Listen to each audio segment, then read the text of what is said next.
Welcome back from lunch, guys. um, just to kick things off, Kim, can you tell everybody what your least favorite thing about B2B creative is? Ah, um, just a quick background. I've my whole years of experience is 20 years in B2C. So B2B is relatively new to me. Um, and I think the most was it frustrating is that there's an expectation that it has to be boring. Um, and so it's been my personal mission to make it as good as, if not better than the B2C experience.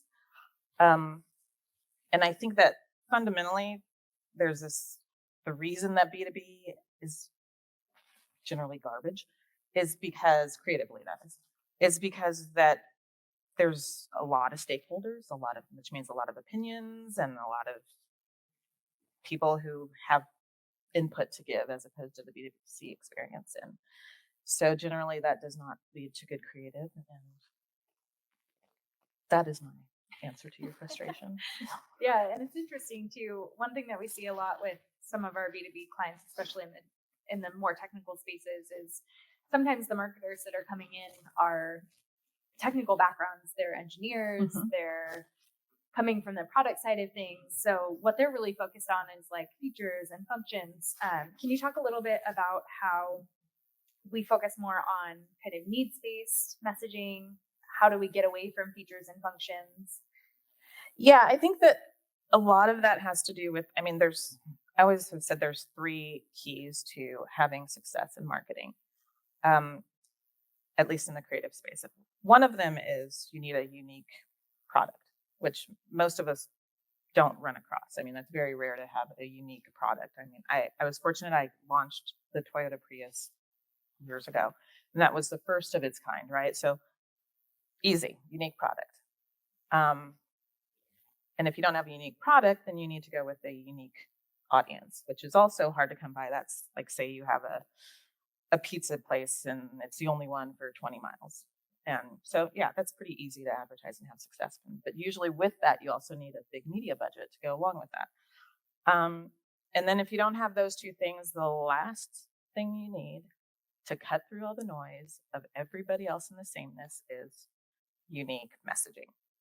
Um, and especially when you're talking with what most of our clients are in the tech space and the SaaS markets, that's hard to come by and they like to get really technical. And the best way to cut through that noise is usually to do the opposite, which is go with humor, maybe, go with something emotional, something that's a little different. I know we had a client that, am I talking too much, Lizzie? No. Okay.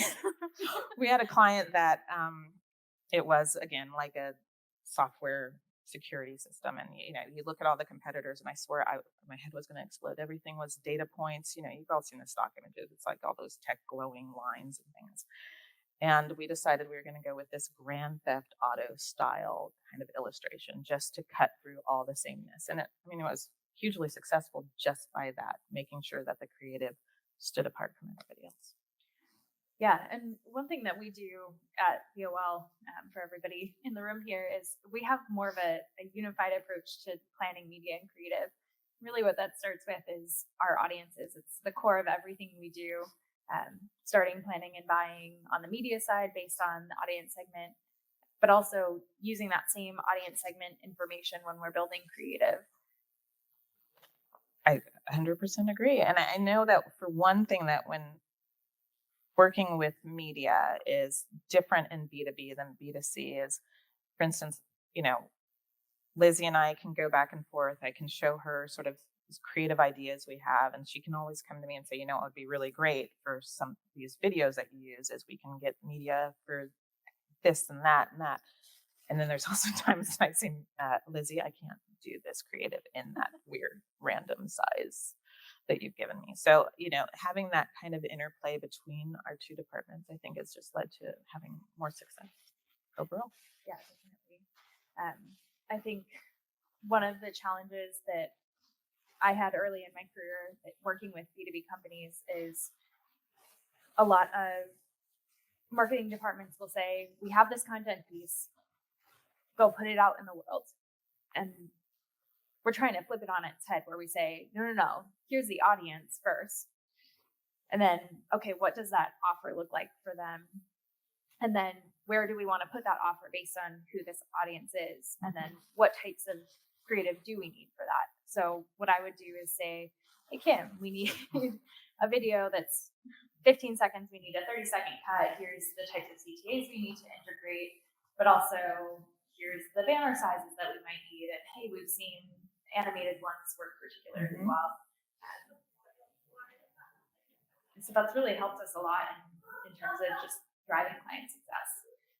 I think that one thing that I've also noticed in the B2B space from coming from B2C is there's so many advantages in the fact that you have all these different tools of content that you can use, and being able to have media work with you in that way. I mean, when you're working in B2C, say selling cars, there's pretty much, you can do TV ads and you've got outdoor and you've got some banner ads, but there's so much thought leadership that you can kind of employ when you're working in the B2B space, then making sure that that content has all this great media outlets is I think makes B2B a really unique experience when you're working with creative.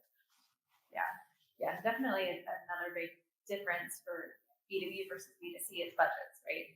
So you have B2C companies that are spending hundreds of millions of dollars a year on their media programs, and then you have a B2B company that says, I have, $400,000 this year. So getting really, for lack of a better word, creative with how we're putting those budgets out in the world and making sure that what we are doing is actually breaking through the noise.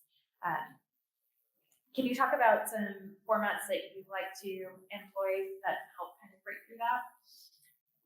Video is huge. I've found that video has probably been one of our most successful drivers. And just as a creative, it's great. I mean, it's a way to get, because B2B, and our clients in particular, there's so much that we have to incorporate in our messaging. It allows us to do that, to say more than just one thing. Even though I am a big proponent of, keep it simple, just say one thing at a time, but it kind of allows us to give a message that's a little bit more nuanced and a little more complex. So video's been the most successful thing, but the beauty of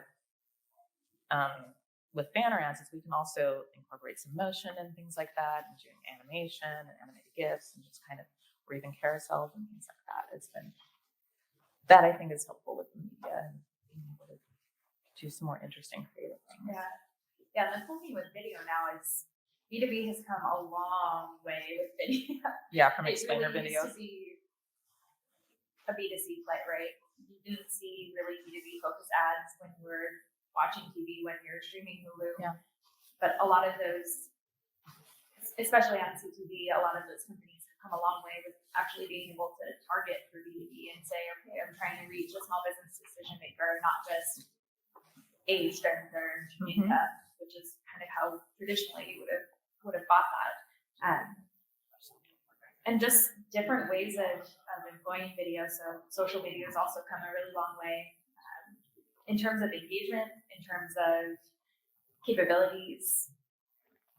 Yeah, I think that is one of the things I really enjoy the most about watching how media can be so targeted and so defined on who we're talking to once you hone down that audience.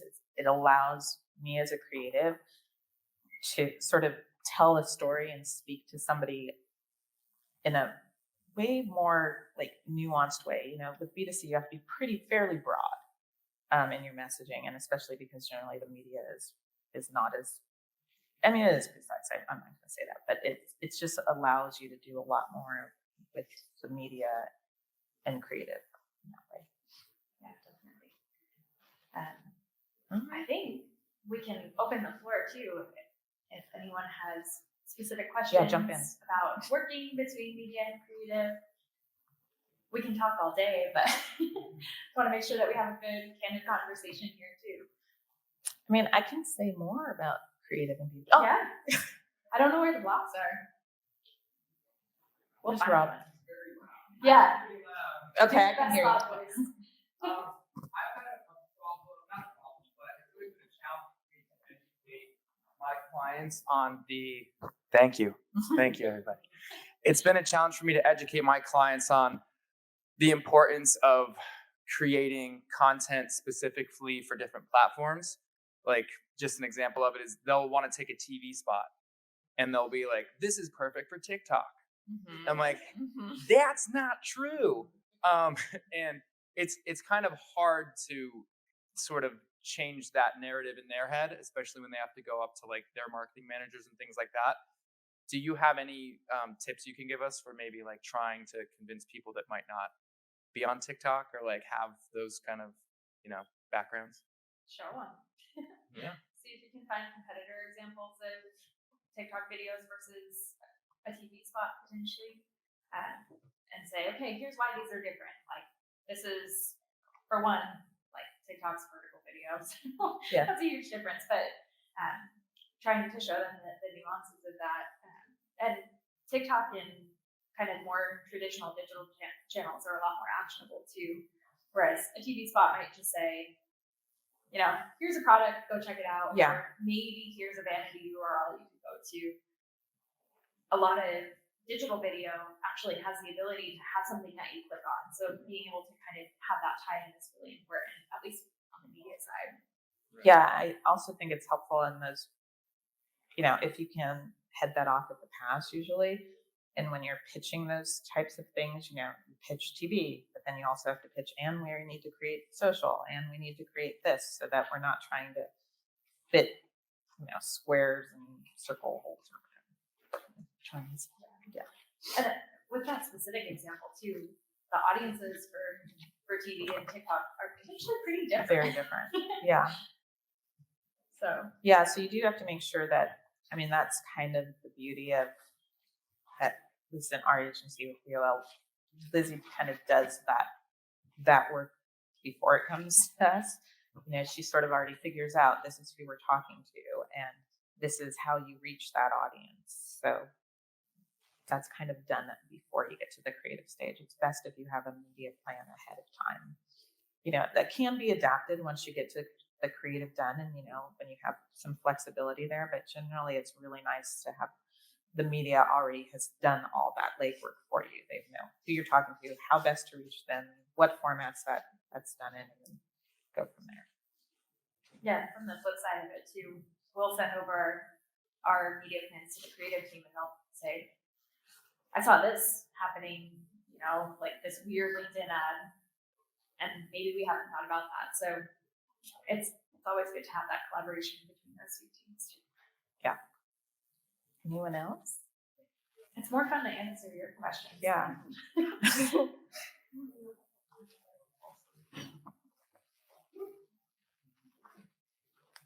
Hi. So I work for a global B2B tech company, and on our social media, we do target our posts to where they're relevant. And we do consider localization and different country regulations. But do you have any tips on how you could take a more conservative tech company that might have effective marketing in their country, but you're trying to kind of push the needle to be effective marketing in the United States?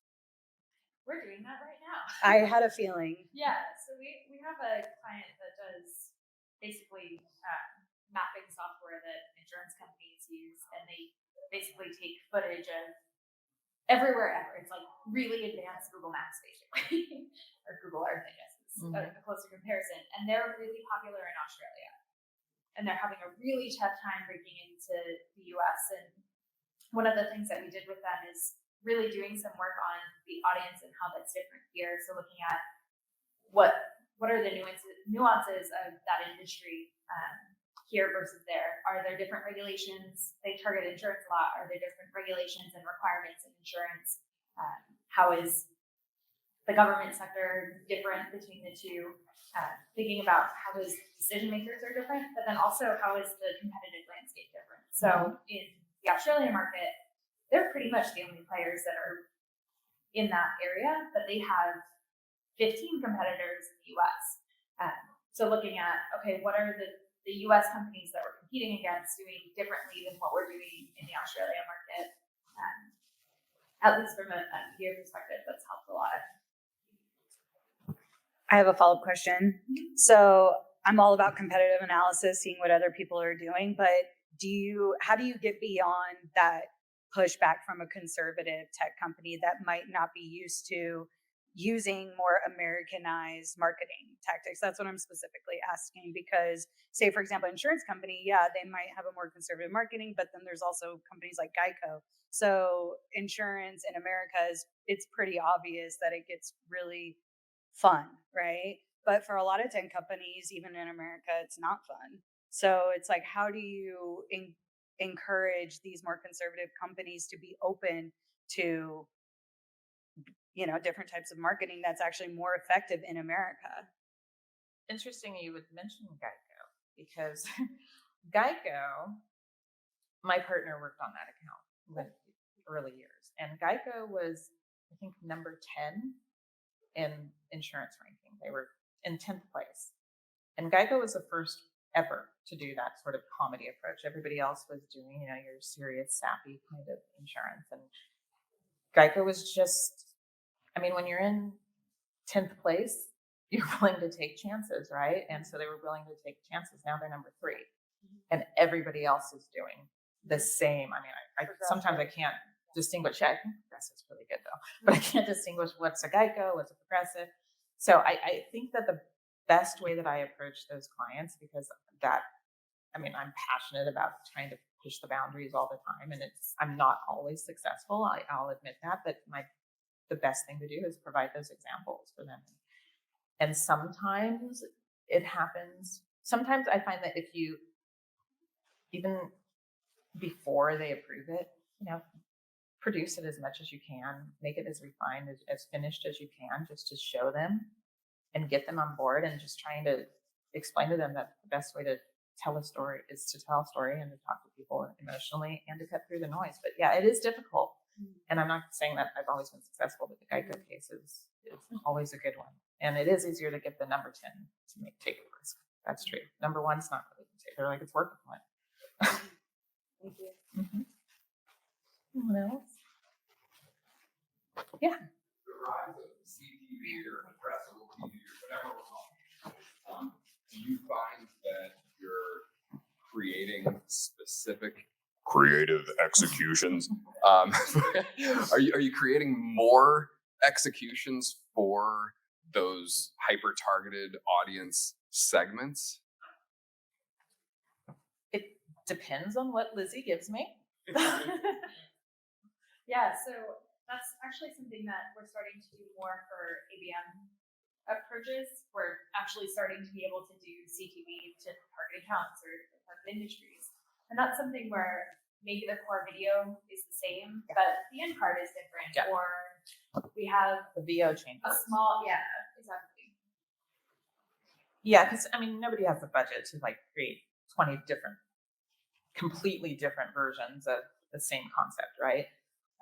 So those little changes is how we try to kind of customize things. But I think at the core, if you just start with a great concept that you're selling you're selling this brand and you're selling one single thing, you can always tweak the audience and the messaging just slightly, but you have to have a good foundation on their concept to start with. And then it's easy to make those little changes, like you said, CTAs or your VO, what have you. Anyone else? This is fun. I like the questions. Come on. Yeah, all right. Where do you think YouTube ads work for B2B? Ooh, that's fun. From my perspective, just purely from a media targeting standpoint, we've seen them do particularly well for lower funnel offers. I think from a targeting standpoint, retargeting audiences do particularly well on YouTube. If you're able to say, okay, we've already engaged them here, here, and here, they kind of get what we're about. We're just reminding them. That's done well for us. Another area that is actually kind of an interesting one that I've seen work for a couple clients is when you're doing promotion of actually recorded webinars, where you're able to show, okay, here's a subsegment of what was actually happening in the webinar and promoting that really needs a super, super sharp audience. So doing like a custom audience based on keywords and competitor URLs potentially. For Is that to promote the webinar or like replay? Yeah, so we've done it in the case where it's a piece of a webinar and it drives to promote the recorded version of the webinar. That's just a really specific example that I've seen do well.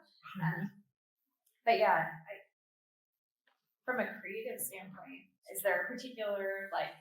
No, I mean the only kind of difference creatively, I think, for YouTube is that you do have to make sure that upfront, that you bookend your product, where you don't generally have to do that with TV. But that's the only real difference I've noticed creatively is you have to kind of right at the jump mention the product, and then at the end, where TV, you can tell a little bit more, you can be a little more provocative and get people in and kind of and hold their attention for a while, and then kind of hit them at the product. That's my only creative difference. I try to make sure.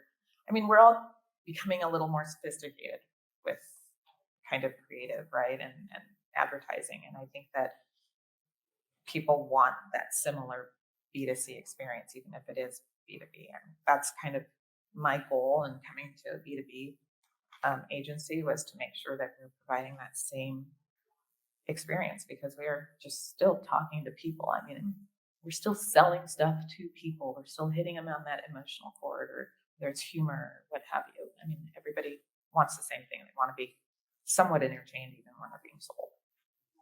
None of us really want to be sold to, but we can backdoor it. Thanks.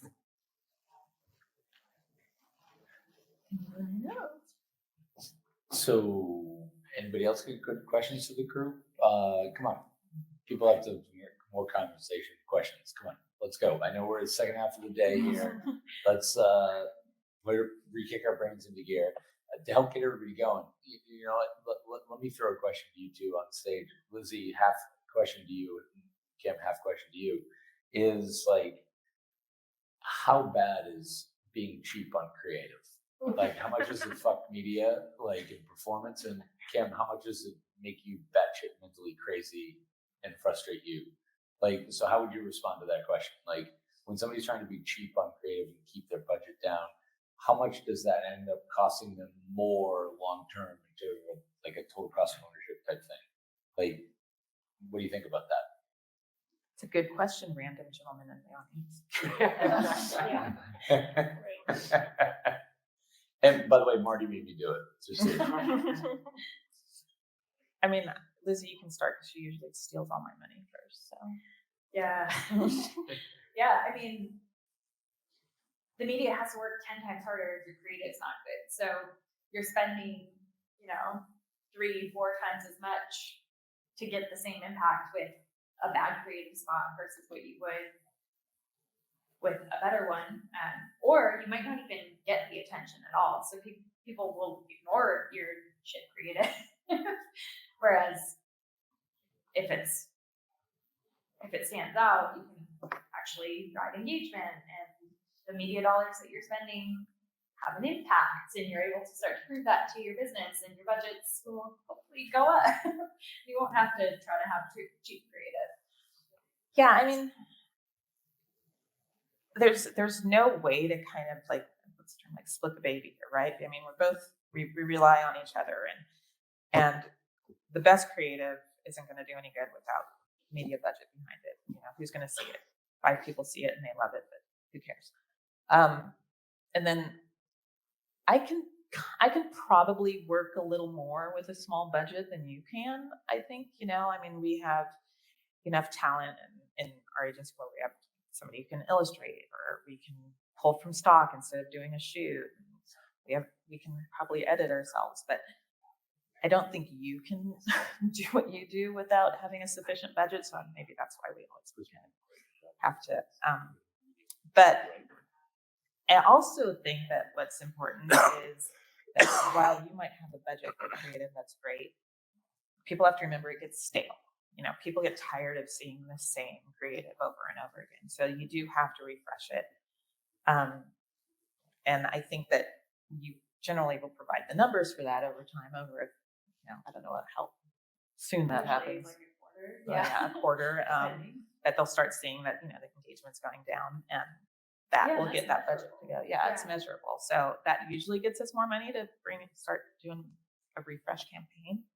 But yeah, I mean, they do go hand in hand, and I can probably work more with a smaller budget than you can, though.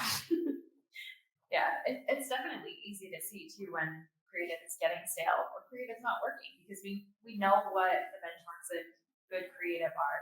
So if you're seeing way below average click-through rates, for example, something is probably up.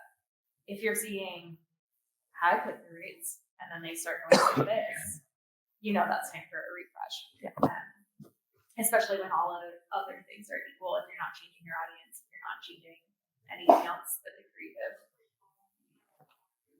I mean, it's so nice to, kind of dating myself, but it's so nice to be able to do creative in this time, at a point where you can kind of work with your media and in real time change your messaging when you're saying, okay, it's not working, or it's working like this. This one's working. You can A/B test, and this one's working, but this one's not. And we can just kind of adjust creative, adjust the headline, adjust the CTAs, and do things like that.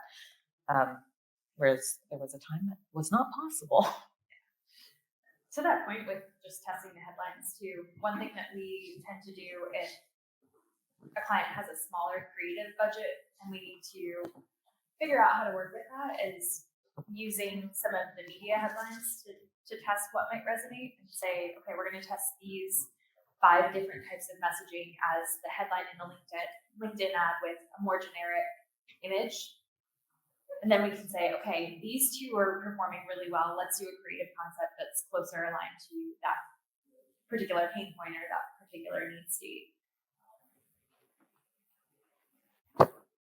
Great. So I think we have another question over here. And since nobody's been willing to play ball with me for 2 days and I'm really voted this, I'm deliberately backing up because Eric over there has a question. And I'm going to go for a little Hail Mary here.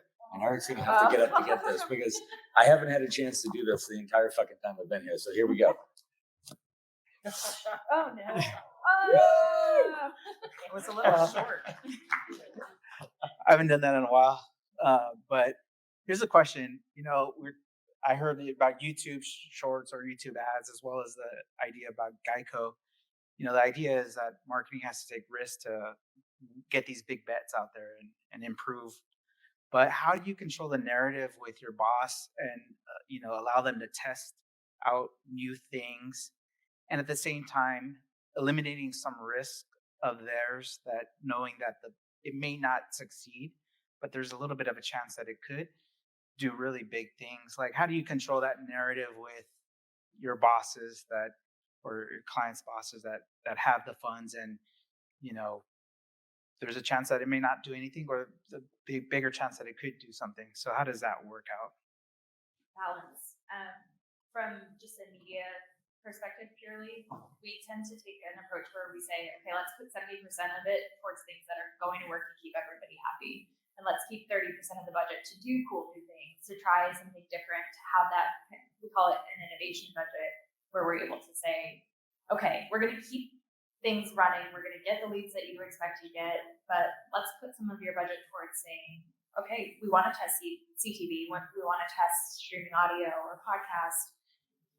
And maybe people are more hesitant about that, but being able to balance the budget and kind of keep the lights on with things that are working has helped kind of sell that through for many of our clients.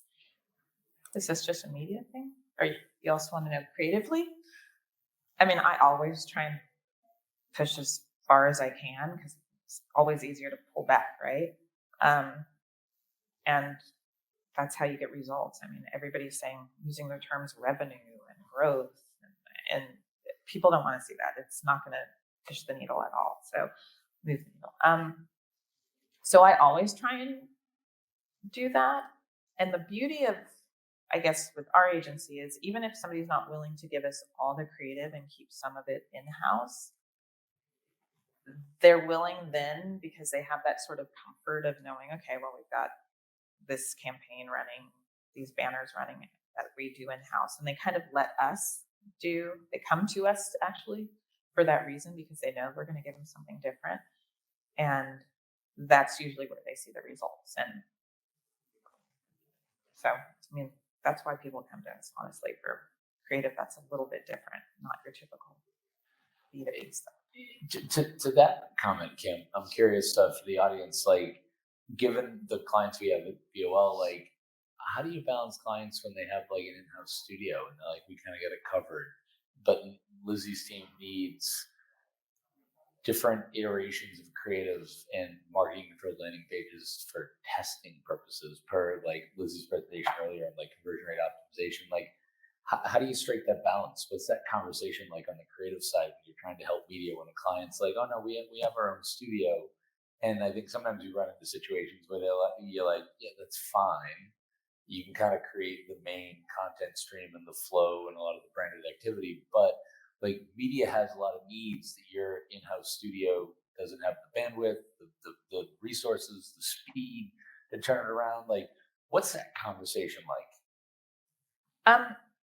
You know, it's kind of a delicate conversation to have, because while B2B is getting better, it's a slow process. And frankly, I mean, the creative has not been traditionally good in B2B. And some of that is because B2C is just sexier for creatives. I mean, our directors and writers want to do B2C work. It's where the sexy stuff is. And so you don't generally get the better talent in the B2C space. It's slowly changing, but it's a slow process. So, I mean, part of that is to just delicately let them know they're going to get better creative if they take some pieces of that out from in-house. And frankly, I think a lot of that is the in-house is done because like you said, they can control it a little bit more. They can kind of push it out, and because of budgets. But when you kind of put pen to paper, you know, given salaries and benefits of your in-house team versus you get, I don't know, 10 creatives working on your stuff or whatever, maybe your budget's 200. It's a much better value when you tell your clients to just come to us and kind of get that more cohesive experience also when you're bringing it all in an agency, working with the media team, working with analytics. Do you think, is there any benefit, like we've been talking a lot the last couple of days about everything being data driven and the science of it and sort of like left brain, right brain. Kim, how much do you think is there a benefit to using like an agency group like yours, because you have that experience across B2C, B2B, multiple clients, that you can bring a lot of fresh ways of looking at it, whereas if you do it in-house, is part of the reason B2B creative has been bad is because a lot of it's been in-house and people get blinders on and you get your tunnel vision and you start drinking your own Kool-Aid, versus in media, sometimes I think you have the benefit of the data's the data. So qualitative people might have one opinion and then the data will say one thing, and you always have that as your kind of case in point argument to defend your recommendations. On the creative side, how much of it can you go on that data, or how much of your side is it really just experience, intuition, feel, like, you know, left right brain kind of thing? Yeah, I pretty much have no left brain activity whatsoever. But I also think that when you bring in-house, almost knows the product too well in some ways, right? I mean, they don't really necessarily know how to speak to somebody who doesn't know it. Which is why I'm adamant about my creative teams getting creative briefs that are not 7 pages with 22 bullet points. It's like, we just want the basic information, because you're talking to people who know nothing, who aren't familiar with it. Or maybe, you know, if you're talking to bottom funnel people, you still need to speak to them in a way that's like not so familiar. In the same way that, like, if you're at a dinner party, you know, think about the people that you end up sitting and chatting with for the longest versus the people that you're like dying to get away from. And it's the people that give you way too much and they're going on and on and on and telling you all of it. It's like, I think there's a lot of that happens with your in-house B2B creative. And they're also, you know, they're working with the people who are all the decision makers, and the stakeholders are right there and in their ears, and they're all telling them everything to put in. And I just think that when you have a little bit of that separation, you end up with better creative. Right. And you know what? Everybody, if you remember earlier, I made this joke a couple of times over the course of the couple of days of the conference that if people didn't ask questions, I was going to start hitting people with the Nerf microphone. If they didn't answer, I was going to hit them with it and they had to ask a question. You already did. So here's our first hit. Impromptu. Now you have to ask a question. Ooh, I did a question already. Well, you got to ask another one now. Doesn't Okay, matter. okay. You mentioned streaming audio a minute ago. I'd love thoughts from either of you. You know, not that I'm an audio guy or anything like that, but just curious about what you all are doing in that space right now. Spotify, Pandora, any audio only applications. We're in the midst of one too. So kind of two buckets, right? So streaming audio, a lot of programmatic partners have started to build out their B2B capabilities on that. So doing dynamic insertion in streaming audio. That has historically been an area that B2B just can't touch. So that's been a really interesting kind of change in the market. The other thing that we're seeing start to do really well for our clients is direct ads and podcasts as well. Yeah, you recommended that for a client. Actually. Yeah. Yeah, and that's one where you really have to go pretty niche. We're not going to necessarily recommend that the vast majority of our clients like go buy spots with NPR or anything like that. Someone might if they're enterprise and they have a broader reach, but if you're dealing with a company that only sells into one or two industries, that's where things like streaming audio built programmatically comes into play. I don't know, thoughts on creative approaches to streaming audio for B2B? I got none. I got no creative approaches for that. I think it would be the same as you would with any other Sure, yeah, and I you're talking about podcast ads, which is I think super interesting in the B2B space because you can run an ad on a podcast that is specifically for CTOs in healthcare or whatever. Like there are 20 podcasts out there for every market segment, so you can really target really efficiently. But yeah, from a creative perspective, the ads that tend to perform best on podcasts are the ones where the host is just inserting that, almost like a product placement sort of thing. And so, yeah, unfortunately, there's less room for fun creative in those. But yeah, not everything can be good creative. Not creative. I mean, I think I worked at Saatchi and Toyota for 10 years, and there was, you have your opportunities, you have your great times to do like a nice 30, 60-second spot, but then you also have like the Zamboni rap. And it's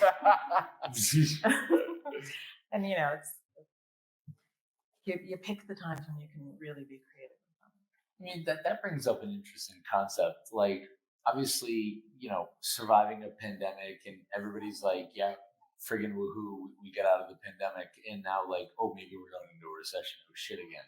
Right? So clients always want to know that their money's going to go farther, that they're looking for commitments, forecasting, predictions, right? They want that magic ball.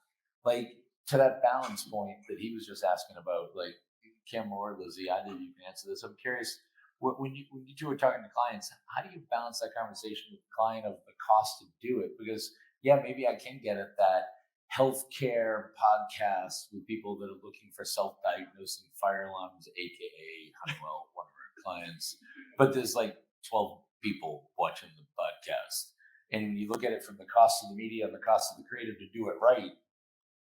How do you talk to clients and walk them through the cost benefit volume trade-off? Like, when is it too small and it's not worth the money, or is it ever not worth the money, or is it ever too broad in B2B, like that it's not worth it? Like, how do you talk through clients given the kind of climate where everybody is right now in terms of like, what's the right cost or investment in time to do something the right way based on the size of the audience we're trying to speak to?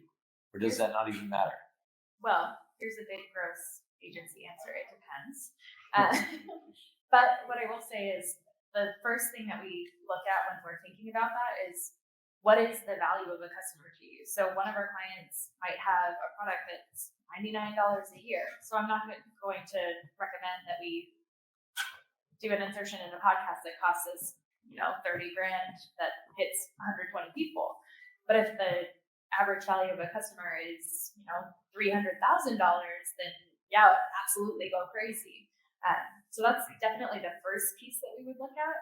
I think the other thing that we would consider too, where the data is available, obviously, is what have we seen historically in terms of the cost basis for that. So if we know for a fact that this channel frequently has a CPL of like $700, maybe that makes sense with the average size of the deal, and maybe it doesn't. But really having those metrics at our disposal is really important. And having a candid conversation with clients about that and saying, listen, we don't think this is worth it for you because a $99 customer is just not as valuable. Yeah. I think that at least on the creative side,